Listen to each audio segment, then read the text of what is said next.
Hi, over the next 10 minutes or so, I'm going to ask a few straightforward questions about money, your relationship with it, how you manage it, and what you've done with it. If you've been following Women on Wealth on social media, you know that we are committed to women and helping them create wealth for critical financial goals by providing easy to follow financial training. So, the questions I'm going to ask are not to snoop into your life, they are to shine a light on the truth of your money life and how you can take it to the next level in the face of difficult circumstances. Ready? Let's begin. You will definitely benefit if you have a paper and pencil for notes. Does your salary finish before the end of the month? Do you have to borrow money in the last week of the month? Are you broke? Do you have no savings? Do you find it difficult to save money? Are you anxious or stressed about your finances? Do you think you need to earn more money to save it? If your salary increased in the past, did your expenses go up too? In your experience, no matter how much your salary increases, you can't save. If you said yes to any of these, then this video is for you. If not, pass it on to a friend or family who needs it.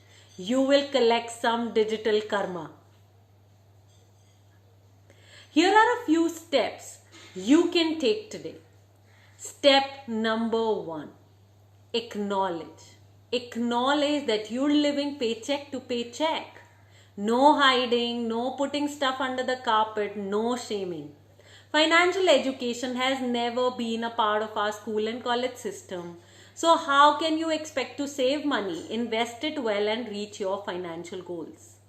Only when we acknowledge that there is a problem in our current financial situation can we do something about it.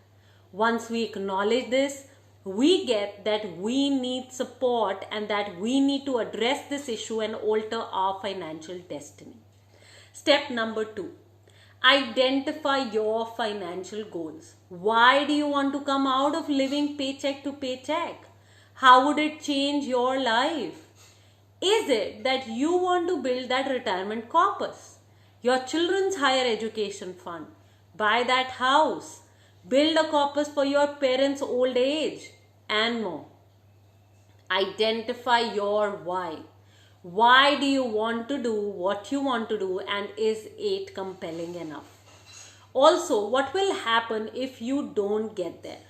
What is the cost you're going to pay for not altering the situation? For example, if you are 40 years old and you don't build your retirement fund, will you have to work for many more years post 60? You would need to depend on your children for your well-being in your old age. Do you really want that? What is the cost you're going to pay for not taking charge? Your independence, your well-being, your respect, your quality of life and more. Now that you have identified the cost, ask yourself, do you want to pay it? If no is your answer, here is the next step. Step number 3. Identify your current financial habits. Identify what is really happening. What are you really doing? You don't know where your money goes. Do you spend without thinking? You can see that you are an impulsive buyer. Look at what you're doing financially. No harsh judgments, no criticism, no pulling yourself down. The key is to be factual about what is happening. Are you trying to match up to your peers, friends, family members?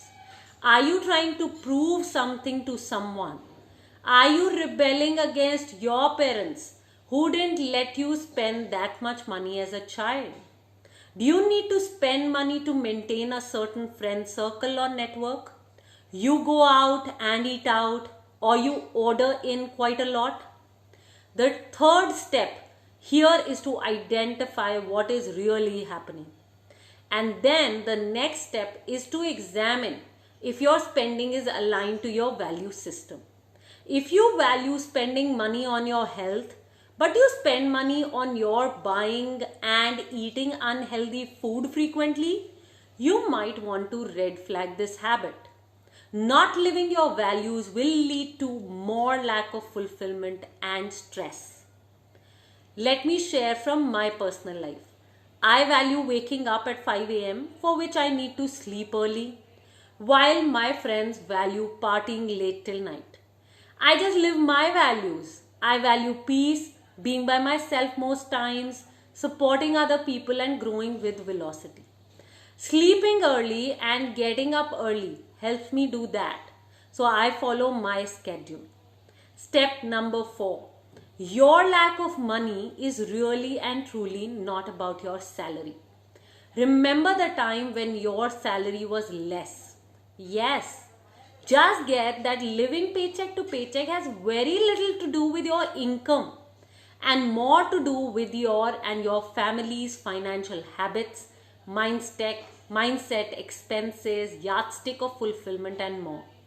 Let me share from my life again. I saved when I was earning 1500 rupees over 15 years ago, 7500 rupees about 14 years ago, 12,500, then 20,000 rupees for many years. My savings rate was 80 to 90% and it continues to remain the same even till today. While the world expects financially free people to look a certain way, I choose a simple and more minimalist life. This helped me focus where my focus needs to be, in making a difference, contributing to the world, and enriching lives. So it is not your salary, it is more and beyond. Step number 5. Write each rupee that comes in and goes out of your life. In our courses and in the Women Investors community, we highly recommend our members to write each rupee that comes in and goes out of their lives. The intention is to become a financially conscious person. Financial consciousness builds in financial intelligence, which helps you make independent and confident decisions with money. This is not about being a miser or calculative. It is just about being financially conscious, being confident, and in control. There are a few steps from our financial system, the Women on Wealth Money Gym program, your personal finance blueprint. In this program, we help you put all these steps and much more in action. We help you learn and implement the system so that you can alter your financial destiny. You deserve more and you deserve the best. Attend a free introduction to this course on Sunday. Book your seat by sending in your contact details, just DM. If you've already attended a free introduction and you have been waiting for that right time to come, here it is. The right time has come. No more procrastinating, no more waiting for that one day, someday to come. Financial education is not expensive. Staying put in such financial situations are tough. Take action and commit to your financial progress. If you've attended our Money Gym course and you're part of the inner circle, pass this video on. Send it to your friends, family, in various groups you might be a part of.